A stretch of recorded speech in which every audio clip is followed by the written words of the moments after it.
प्रिय मित्रों, पिछले वीडियो में आप लोग कमेंट में भी लिखे थे कि सर जो वीडियो है ये मतलब 2 नंबर टाइप का हो जाता है, आप हमें इससे भी शॉर्ट में बना के दिखाइए। तो आज हम आप लोगों को एकदम आग लगाने वाला ट्रिक लेकर के आए हैं। ये वीडियो हम आग लगने वाला एकदम क्वेश्चन बताएंगे जो तुरंत हम लोग आसानी से सोल्व कर सकते हैं। तो इसमें हमें थोड़ा सा कॉन्सेप्ट के बारे में ध्यान रखना होगा कि किस टाइप का रहेगा, तो हम कौन सा फार्मूला वहाँ पे यूज करेंगे। और ये जो क्वेश्चन है ये बहुत ही परीक्षा की दृष्टि से इम्पोर्टेंट है और आप लोग इसे गौर से देखिएगा और ये जो है आप लोगों के लिए काफ़ी लाभान्वित भी होगा। तो देखते हैं, पिछले क्लास में हम 15 क्वेश्चन देखे थे, आज हम उसके आगे देखेंगे। तो क्वेश्चन नंबर 16 है मेरा यहाँ मित्रों, साइन इनवर्स 1/√2, इसका हमें वैल्यू निकालने के लिए बोलता है। तो इसमें हमें कुछ करना नहीं है, हमें यहाँ गौर करना है साइन इनवर्स 1/√2।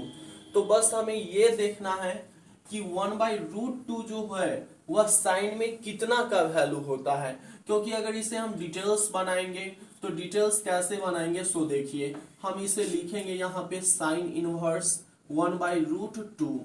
तो ये हो जाएगा मेरा साइन इनवर्स और ये जो है यह मेरा 45 डिग्री की वैल्यू होता है। तो ये जो होगा मेरा π/4 आंसर होगा। लेकिन ये मेरा 2 नंबर के लिए है, हमें इसे ऑब्जेक्टिव रूप देना है। तो ऑब्जेक्टिव रूप देने के लिए हमें ये प्रोसेस करने की आवश्यकता नहीं है। हम लोग देखेंगे कि 1/√2 जो है ये साइन में कितने डिग्री पे आता है।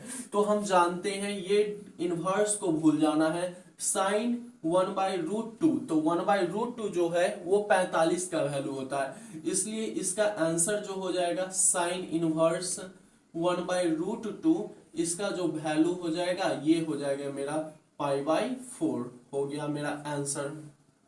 नेक्स्ट क्वेश्चन पे आते हैं हम लोग, तो इसका आंसर हो जाएगा मेरा डी नंबर। नेक्स्ट क्वेश्चन है मेरा cos इनवर्स 1/2। cos इनवर्स 1/2 जो है ये कितने का वैल्यू होगा। तो हम लोग पहले देखेंगे 1/2। तो 1/2 जो है ये cos में आता है 60 का वैल्यू।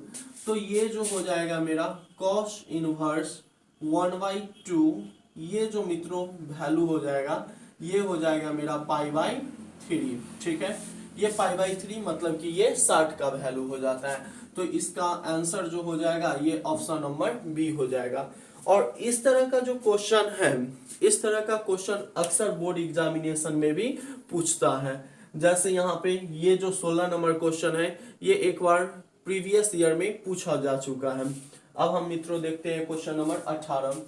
तो क्वेश्चन 18 जो है ये हमें कहता है tan इनवर्स √3। tan इनवर्स √3 का मान कितना होगा। तो tan इनवर्स √3 हम लोग जानते हैं, √3 जो होता है ये 60 की वैल्यू होती है और 60 को हम लोग लिखते हैं π/3। तो ऑप्शन नंबर यहाँ पे 1 हो जाएगा। फिर अगला क्वेश्चन है मेरा cot इनवर्स 1। तो इस तरह का जो भी क्वेश्चन आएगा ऐसे ही हम एंगल जानेंगे सबके बारे में कि कितने एंगल में आता है एक, और वही मेरा आंसर होगा। तो यह एक जो है ये 45 डिग्री की वैल्यू है। तो cot इनवर्स 1 इसका जो आंसर हो जाएगा ये मेरा हो जाएगा ए नंबर। नेक्स्ट क्वेश्चन हम देखते हैं अब यहाँ पे sec इनवर्स 2 की वैल्यू। sec इनवर्स 2 की वैल्यू कितना होगा। तो मित्रों हम जानते हैं cos थीटा बराबर 1/2 जो होता है ये जो है cos 60 डिग्री का वैल्यू होता है, और इसी का इनवर्स जो है इसका उल्टा जो है ये होता है sec थीटा, मतलब sec थीटा 2। तो ये 2 जो है sec थीटा में भी 60 पे आएगा। तो इसका मतलब हो गया इसका जो आंसर हो जाएगा ये हो जाएगा मेरा π/3 हो जाएगा। नेक्स्ट क्वेश्चन है मेरा कोसेक इनवर्स 2/√3। बहुत लोग क्या काम करते हैं ये भूल जाते हैं 2/√3 जो है ये कितनी की वैल्यू होती है। तो हमें उतना नहीं जाना है, हमें ये देखना है कि √3/2 किस में आता है। तो ये जो है मेरा साइन 60 की वैल्यू होती है और साइन 60 का उल्टा ही मेरा कोसेक 60 होता है।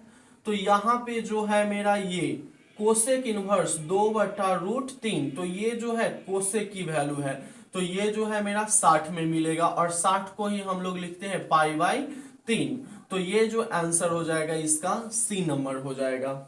इतना मेरा कॉन्सेप्ट क्लियर हो गया। अब हम देखेंगे अब यहां से दूसरा टाइप। अब इस टाइप का कोई भी क्वेश्चन आएगा ये हम लोगों से आसानी से बन जाएगा।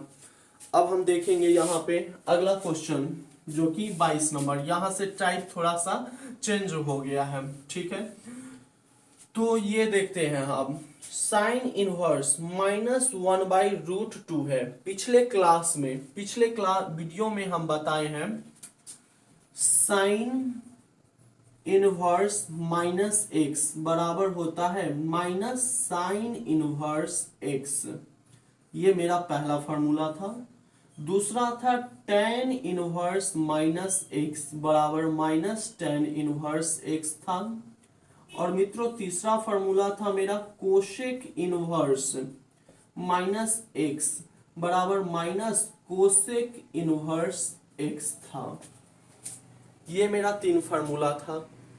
अब हम यहाँ पे देखेंगे कि इसे हम कैसे सोल्व करेंगे। मेरा क्वेश्चन है यहाँ पे साइन इनवर्स -1/√2, ठीक है। तो इसमें हमें ज्यादा कुछ करने की आवश्यकता नहीं है, ये माइनस है तो हम जानते हैं sine inverse -x minus sine inverse x हो जाता है, तो हम ये माइनस के लिए इसको बाहर कर देते हैं। अब हमें ध्यान रखना है, आगे कुछ नहीं करना है, यह जो माइनस को हम बाहर कर दिए तो ये यहां हो गया। उसके बाद अब हमें ध्यान देना है 1/√2 ये साइन में कितने डिग्री का वैल्यू है, तो 1/√2 जो है ये π/4 की वैल्यू है, तो इसका जो आंसर हो जाएगा 22 का ये हो जाएगा मेरा -π/4, मतलब ऑप्शन नंबर हो जाएगा बी। नेक्स्ट क्वेश्चन मित्रों देखेंगे, ये मेरा है tan इनवर्स -1, tan इनवर्स -1। आप ही लोग बताइए इसमें कौन होगा। चलिए अब हम लोग देखेंगे, तो यहाँ पे जो है tan इनवर्स -1 है, तो हम इसे पहले लिख देते हैं tan इनवर्स -1। तो हम तो जानते हैं फार्मूला मेरा होता है tan इनवर्स -1 बराबर tan इनवर्स -x बराबर होता है tan इनवर्स x, यहाँ पे भी लिख दिए थे। तो मित्रों हमें उतना नहीं करना है, अब हम जानते हैं ये माइनस है तो बस माइनस पहले लगा दीजिए, और अब समझना है ये एक, तो ध्यान देना है हमें एक जो है वो tan में कितने डिग्री पे आता है, तो एक जो है वो tan में 45 का मान होता है, तो इसका आंसर जो हो जाएगा ये हो जाएगा मेरा 1 नंबर। अब आगे हम देखते हैं ए नंबर हो जाएगा। नेक्स्ट क्वेश्चन है मेरा मित्रों, ये है मेरा tan इनवर्स -√3, तो इस क्वेश्चन में भी सेम ऊपर वाला प्रोसेस लगेगा। यहाँ पे माइनस है तो बस इस माइनस को पहले हम कर देंगे। अब हमें सोचना है ये जो है मेरा क्वेश्चन है मेरा tan इनवर्स -√3, तो ये माइनस जो है इसको हम पहले कर दिए। अब हमारे पास बच गया यहाँ √3। अब हमें सोचना है ये √3 जो है ये कितने का वैल्यू है, तो tan में √3 जो होता है ये 60 डिग्री पे आता है, और 60 को हम लिखते हैं पाई और बट्टा में 3, तो इसका आंसर जो होगा वो मेरा सी नंबर हो जाएगा। उसके बाद हम 25वां क्वेश्चन देखते हैं भाई, कोसेक इनवर्स -√2 का मान क्या होगा। तो ये भी जो है ये भी इसका आंसर देना बिल्कुल आसान है, देखते हैं कैसे आएगा। तो यहाँ पे हो गया ये कोसेक इनवर्स -√2 है, तो हम तो फार्मूला के वजह से याद रखना है कोसेक इनवर्स -x बराबर होता है माइनस कोसेक इनवर्स x। तो हमें यहाँ 2 नंबर में बनाना नहीं है, हमें 1 नंबर का क्वेश्चन रहेगा, तो हम लोग कैसे समय को बचाएंगे इस पे गौर करना है। तो इसको हमें ये कॉन्सेप्ट हम लोगों को ध्यान में रखना है, ये कैसे बनता है इसको गौर से देखेंगे, हम कैसे रिजल्ट आता है, कम समय में हम कैसे सोल्व कर लेंगे, इसे गौर से देखना है। तो यहां पे हम देख रहे हैं ये मेरा माइनस है, तो माइनस लगा देंगे। अब मेरा कॉन्सेप्ट तो यही होना चाहिए, इन माइनस को यहां से हटा देते हैं, तो बच गया √2। और अब हमें ध्यान में रखना है कोसेक इनवर्स में √2 कितने में होता है, तो हम लोग जानते हैं ये जो होता है π/4 का मान होता है। तो आंसर हो जाएगा मेरा डी नंबर। ठीक है, तो आप लोग इस वीडियो को नोट कर लीजिए।